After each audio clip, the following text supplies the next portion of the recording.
They have names like One Owl and Martinique and Manila.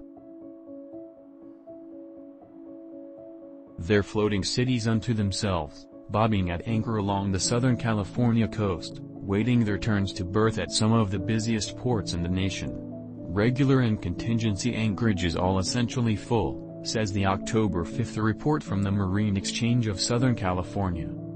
9 of 10 Huntington Beach contingency anchorages occupied. Pandemic-inspired shopping sprees and supply chain issues have led to a record backlog of ships stacking up off the SoCal coast, eager to get into the ports of Long Beach and Los Angeles. While waiting, one of those ships may have dropped an anchor that snagged and snapped an oil pipeline, fouling Orange County's prized beaches. Those anchors can be as heavy as a loaded school bus. Think of it as tossing 3 African elephants over the side.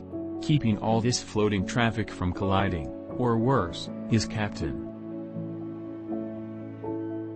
J. Kipling, Kip, Louttit, Executive Director, and his crew at the Marine Exchange of Southern California and Vessel Traffic Service Los Angeles and Long Beach.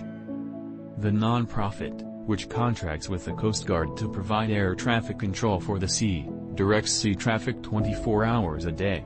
It's a 20-employee, $3.2 million a year operation, funded with charges from the ships that dock. Back in 2019, a normal year, we'd have 10 to 20 vessels at anchor, Louttit said. On September 19, we had a record 97 vessels at anchor.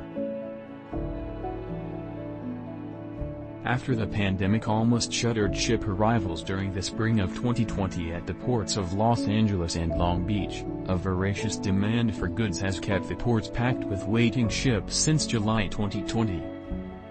It shows no sign of letting up. In August, some 90% of incoming cargo traffic headed for the ports wound up parked off the coast of Southern California, sitting outside the harbors for as long as a week before being processed. The cargo flood is expected to continue well into 2022, with perhaps a brief slowdown just after the first of the year when the Chinese New Year is celebrated and the flow of goods typically eases up for a few weeks.